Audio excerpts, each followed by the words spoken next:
kocha mpya unaelekea vizuri, tunamshukuru Mwenyezi Mungu.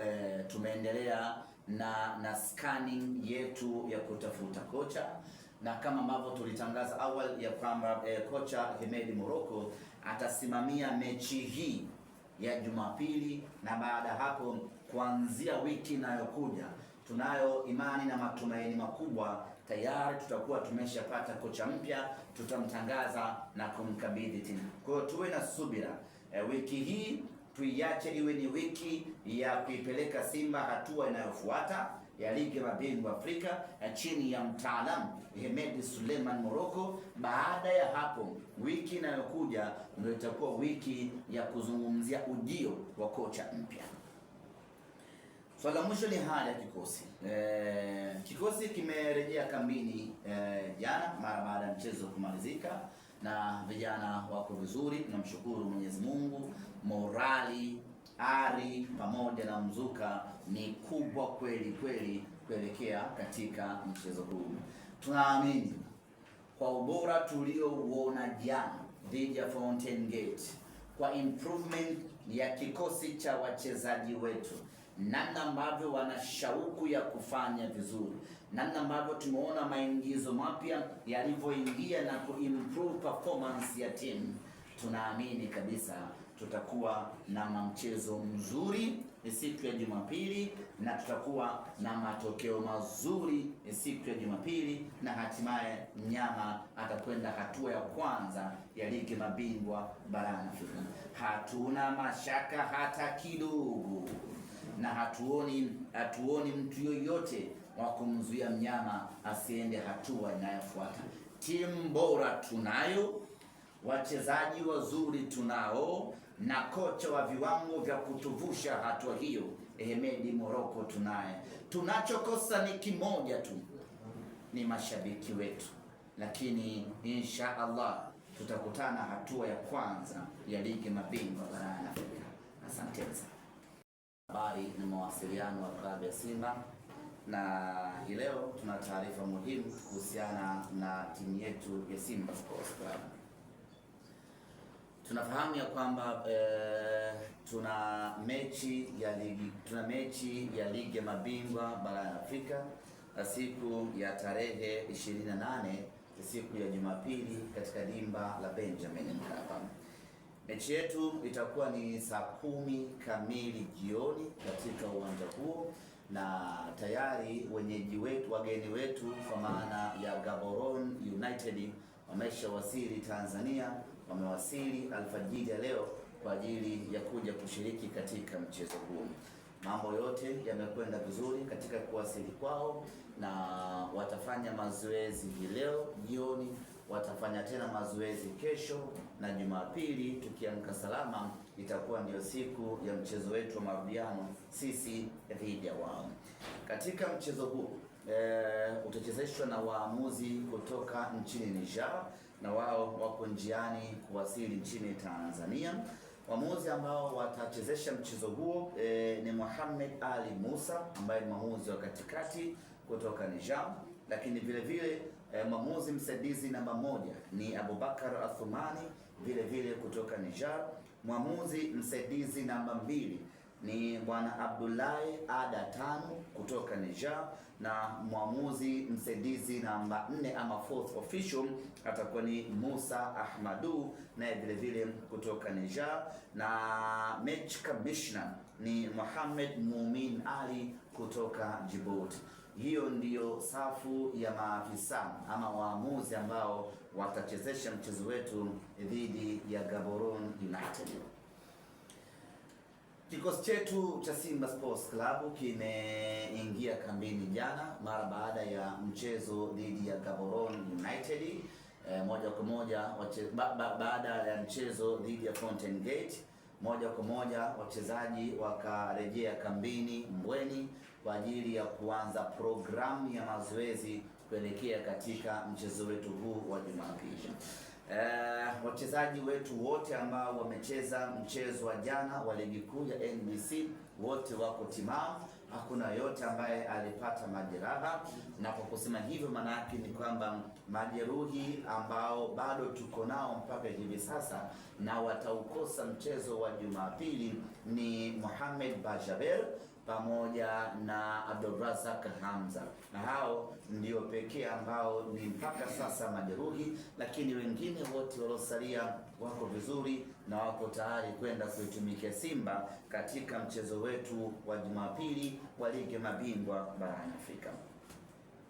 Kuelekea katika mchezo huu, tumepokea maelekezo, tumepokea barua kutoka shirikisho la kandanda nchini kutoka shirikisho la kandanda barani Afrika CAF la kutupa adhabu Simba Sports Club ya kutoingiza mashabiki katika mchezo wetu dhidi ya Gaborone United. Taarifa hizi zimezungumzwa kwa muda mrefu, lakini hii leo niko hapa kuwathibitishia waandishi wa habari na kuwatangazia wanasimba ya kwamba mechi yetu dhidi ya Gaborone United mashabiki hawataruhusiwa kuingia uwanjani, ikiwa ni kuitumikia adhabu ambayo tumepewa na CAF. Nakumbuka vema msimu uliomalizika wa mashindano ya kimataifa tulipata adhabu ama tulipewa adhabu ya kufungiwa mashabiki wasiingie uwanjani kwenye mechi yetu dhidi ya Constantine, na hii ni baada ya kutokea vurugu kwenye mechi yetu dhidi ya Sfaxien, na CAF waliweka wazi kwamba tumefungiwa mechi moja dhidi ya Constantine, lakini endapo kosa hilo likijirudia tena ndani ya kipindi cha miezi 12 tutafungiwa tena mechi nyingine. Kwa hiyo tulikuwa tumefungiwa mechi 2-1. Adhabu ya kwanza ilikuwa ni kutoingiza mashabiki kwenye mechi ya Constantine, lakini endapo tungerudia kosa jingine kama lile tungefungiwa tena mechi inayofuata. Bahati mbaya, baada ya kuitumikia adhabu ile dhidi ya Constantine, mechi iliyofuata dhidi ya Al-Masry tukafanya tena kosa jingine, na hivyo adhabu yake imekuja kutoka sasa, na adhabu hiyo tutakosa mashabiki katika mechi yetu dhidi ya Gaborone United. Nini kilifanyika ama nini kilitokea katika mchezo ule dhidi ya Al-Masry? Yuko shabiki mmoja aliingia uwanjani wakati mechi inaendelea, lakini vile vile majukwaani tuliwasha zile smoke bombs, wote tunazifahamu, nyekundu fulani zile huwa tunaziwasha mechi zinapokuwa zinaendelea. Makosa hayo mawili yametuweka matatizoni na tumepewa adhabu ya kutoingiza mashabiki katika mchezo wetu dhidi ya Gaborone United. Lakini haijaishia tu kwenye adhabu hiyo ya kutoingiza mashabiki, imekwenda sambamba na faini ya dola 50,000 sawa na shilingi milioni 120 fulani hivi kwa kosa hilo ambalo tumelifanya. Sasa basi, rai yangu ni moja kwa mashabiki wa Simba, ambayo hii ni maagizo kutoka kwa viongozi wa Simba Sports Club. Ndani ya kipindi cha muda mfupi tumeathirika mara 2 kucheza mechi bila mashabiki. Kwetu hili Simba Sports ni pigo kubwa kweli kweli, na ni adhabu kali yumizayo, lakini hii tunaweza tukaepukana nayo sisi mashabiki wa Simba kama tukiamua kurejea kwenye misingi yetu halisi ya ushabiki wetu ambao tumeuzoea. Nichukue nafasi hii kuwaasa, kuwaomba na kuwaonya mashabiki wa Simba tuachane na vitendo vya vurugu, kwa sababu vinatuathiri klabu yetu moja kwa moja. Kwanza, tunakosa nafasi ya kwenda kuiangalia Simba kwenye mechi muhimu kama hii dhidi ya Gaborone.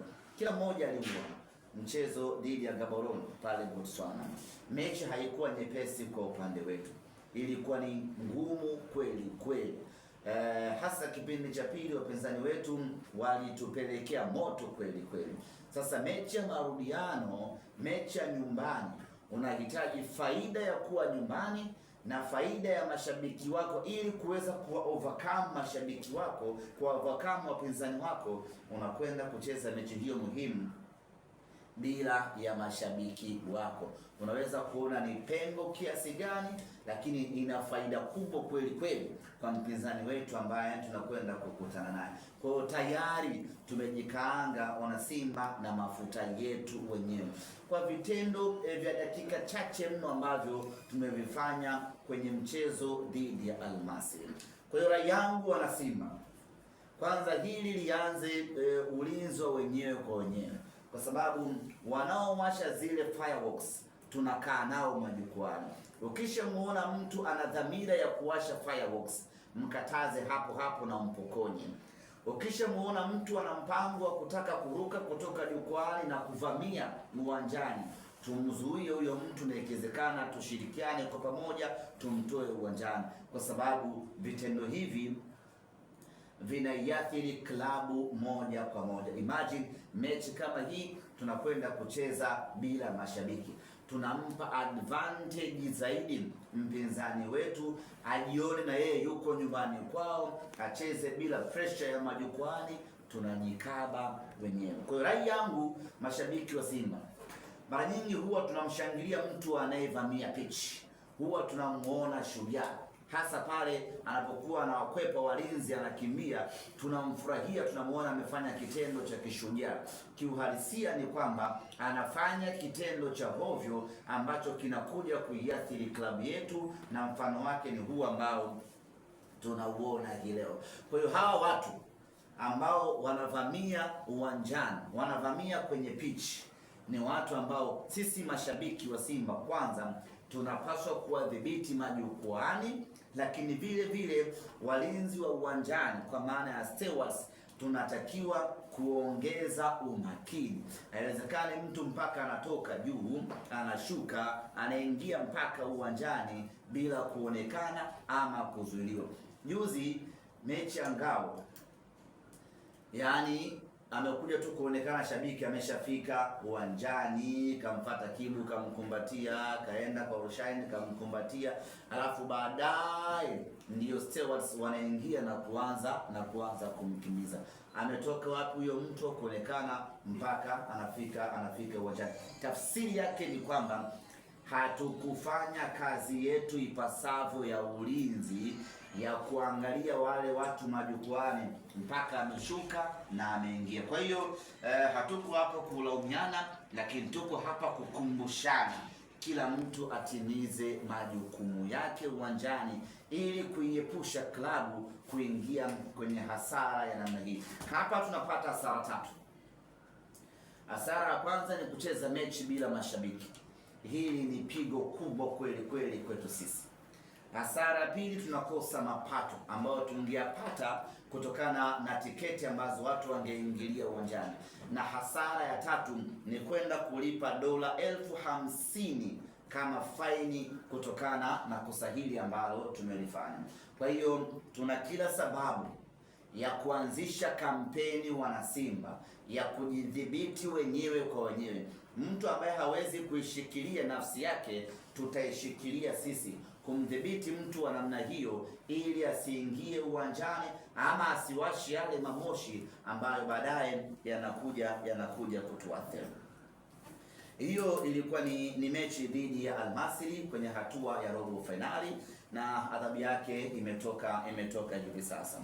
Lakini vile vile tumepewa adhabu kutokana na mechi ya fainali ya kombe la shirikisho Afrika dhidi ya RS Berkane, na yenyewe ilikuwa na matendo kama haya yalotokea kwenye mechi dhidi ya Al Masry.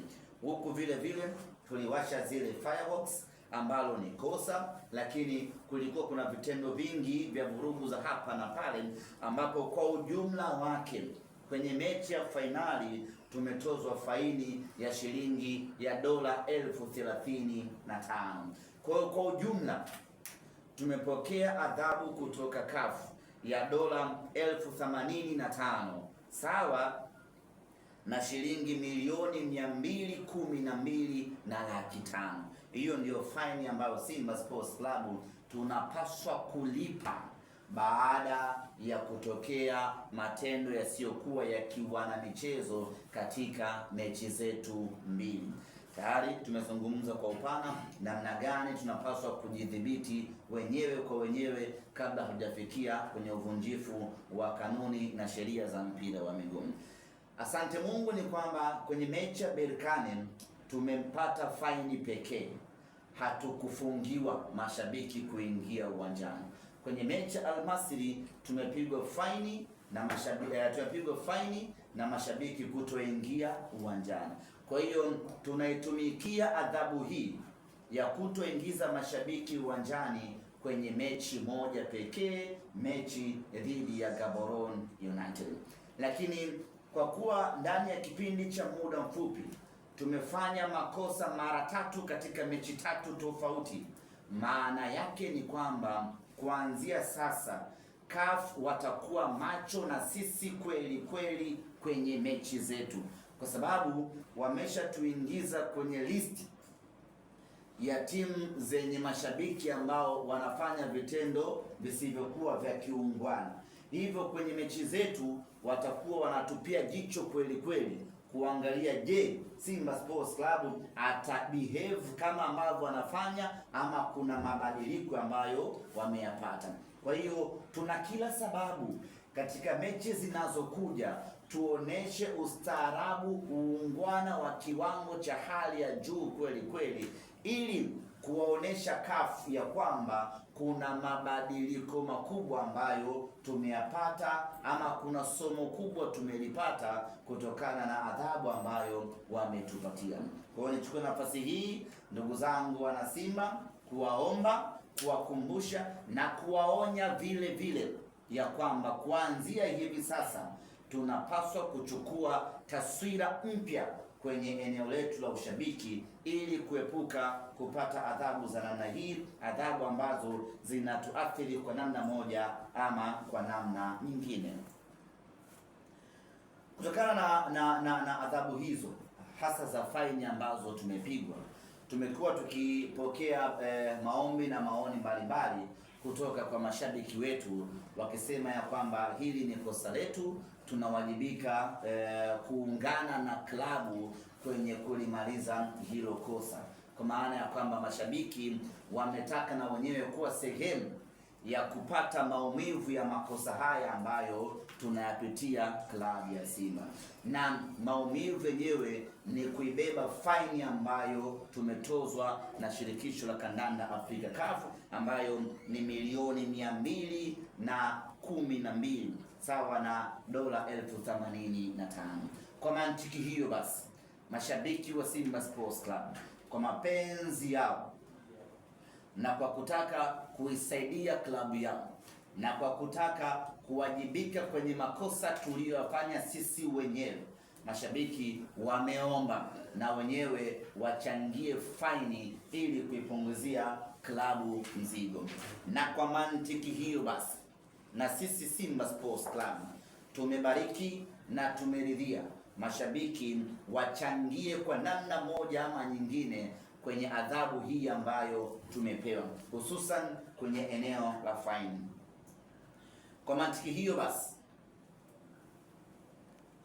natangaza hapa namba za shabiki yeyote ambaye atahitaji kutoa ama kulipa ama kuchangia faini. Kama tutampata mtu shabiki mmoja ambaye atasema mimi nitalipa milioni 200 zote hizo, hatuna mashaka, tunamkaribisha sana.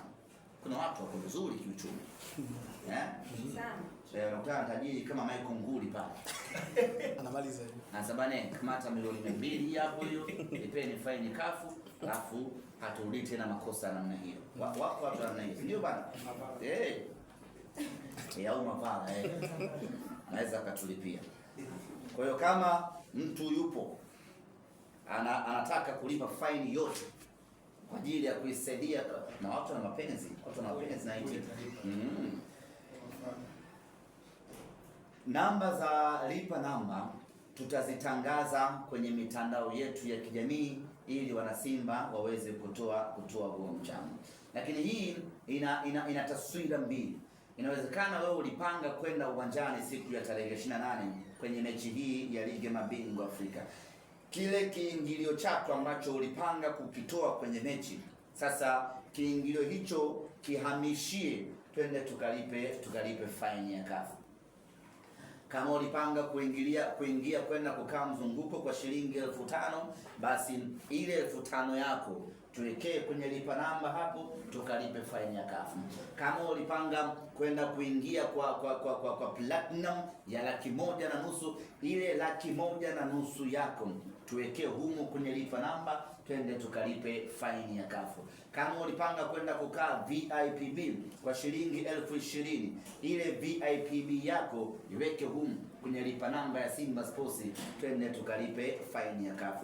Tunataka kwa pamoja tushirikiane chini ya kampeni yetu mpya inayosema letu sote.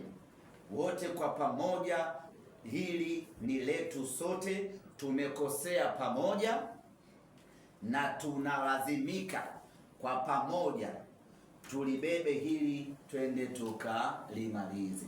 Lakini jambo la msingi ambalo ningependa kusisitiza kwa yule mwenye dhamira ya kutaka kuchangia kulipa faini hii, alipe kwenye namba husika ambazo tutazitoa.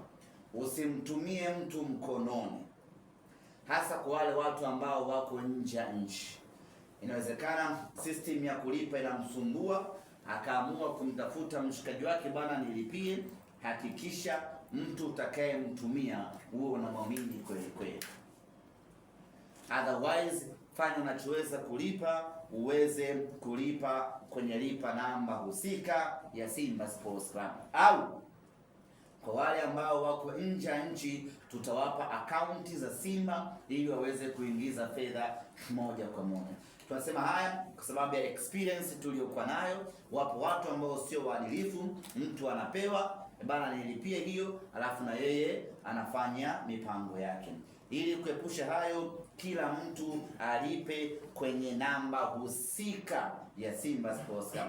Na kila siku from today night tutakuwa tunatoa updates mpaka sasa tumechangia kiasi gani.